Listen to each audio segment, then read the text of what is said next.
Hi, I'm Cori Wong, and this is a Think for a Change video. Today I want to talk about this notion of the majority. It's a concept that carries a lot of political weight, especially in a democracy, where the majority of people are supposed to have greater power and influence over what happens in our nation. I'm going to be talking about the way that the majority actually functions as an imaginary notion that influences what we think that may not actually reflect the reality of the situation. And if that's the case, it's going to be potentially very problematic for the way that we run our political system, or the way that we think about politics. For instance, many people will just say, the majority of people think this, or the majority of people aren't going to do that. The way that this functions as an imaginary concept that can actually really be inhibitive of our action is when we make assumptions about the majority. When we think that the majority of people are not going to stop eating meat. The majority of people are going to take advantage of the healthcare system. We actually end up saying things that may not be true at all. However, when it comes down to the majority is a very difficult thing to calculate. Let's take the famous statistic that 1 in 10 people are gay, lesbian, bisexual, or transgendered. That means that the majority of people are not gay or queer in any way. The majority of people are straight. So it would make sense that the political power in terms of US decisions about Prop 8 or DOMA right now will be influenced by a straight majority. So for those who actually want marriage equality and are in the LGBT population, they're in a minority population that basically just has to hope that the majority of straight people in the straight majority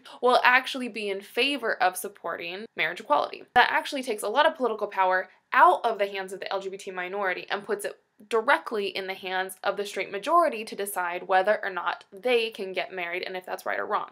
If that statistic that 1 in 10 people are LGBT holds, then that might seem pretty encouraging. That means like there are a lot of gay people around, 10% of the population. But it might even be more than that. I've mentioned before this book, Liddell McWhorter's Bodies and Pleasures. She makes a really powerful point, which is that we know the LGBT youths are more likely to commit suicide because of being harassed and bullied excessively. And we also know that many LGBT people fall victim to terrible hate crimes. For the amount of young kids who are more susceptible to violence and harassment leading to their death, if they actually were able to live into their adulthood, be accounted for in some kind of census, then maybe the statistic of the LGBT population is actually very, very conservative. Maybe there are much more people beyond 10% that are LGBT, they just don't often get to live long enough to be accounted for. If we don't want to be so depressing and say that everybody in the LGBT population gets killed off, and instead say something much more empowering, that's also possible because it's difficult to actually account for people who are LGBT if we're only addressing those who explicitly self-identify as such. I mentioned this before in my Gay Girls video. Sexuality can be something that is either fluid, so people may come in and out of gay relationships or relations, and that may not, for some people, constitute for them a kind of lesbian identity or a gay identity. So even though they may be participating in relationships or relations with other people of the same sex or gender, that might not lead them to actually identify as gay. If we're really getting at are people who are doing gay things, and that's supposed to be what we think of when we think of LGBT population, then just going off of a simple self-identification might not be enough. And what if it's a matter of people aren't actually acting on these things, but they feel them? If that's the case, then there's probably a great majority of people, at least much more than 1 out of 10, who actually feel like they might be interested or curious in someone of the same sex or gender. If it's the case that people actually lived longer to be fully accounted for, if it's the case that people didn't have to self-identify with a kind of label, but we were actually just talking about like your desires or interests, then maybe our statistics of the LGBT population as 1 in 10 is far too few.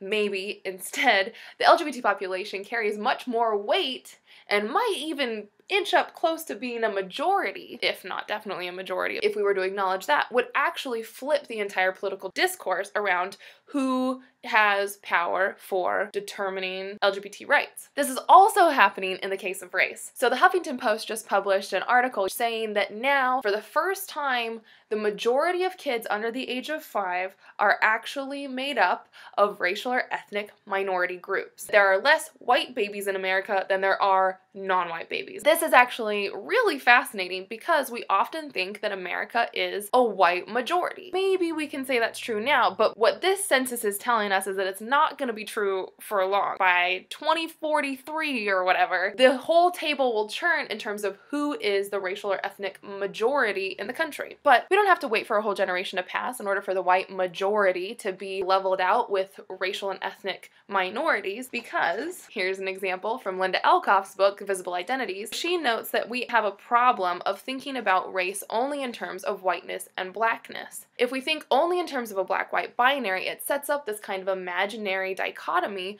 which makes it seem very obviously the case that there are more white people than there are black people in the United States. So that Huffington Post article is interesting because if you actually take into account not just blacks against whites and level out who's got the majority population among those groups, but instead non-whites, black, yellow, brown, red, and then white people, then you have many more people in your field of vision who you're accounting for that make up a much larger population than just the black population of the United States. This is really important because Linda Elkoff explains, thinking of race only in terms of black and white produces a sense of inevitability to white domination and thus a sense of fatalism, even though the facts call for the opposite. So then she goes on to say this issue of imagery is very significant insofar as it affects people's choices, like voting or non-voting practices, and the level of energy they're willing to devote to political activism. Going back to this notion of democracy then, we might actually have our notions of who has the majority in terms of sexuality and race in the United States totally wrong.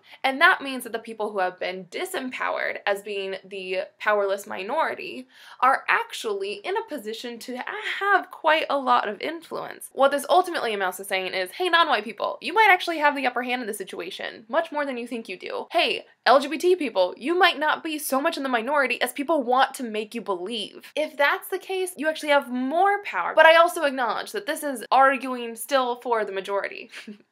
Whether or not the majority of the population is right in what they want or choose or how they influence policy, that's a whole nother issue. If you want to hear more about my thoughts on it, go check out my blog. Thanks for watching the Think for a Change video. I'm Cori Wong. If you like my stuff, you could subscribe to my channel, or you could also go check out my blog at coriwong.com.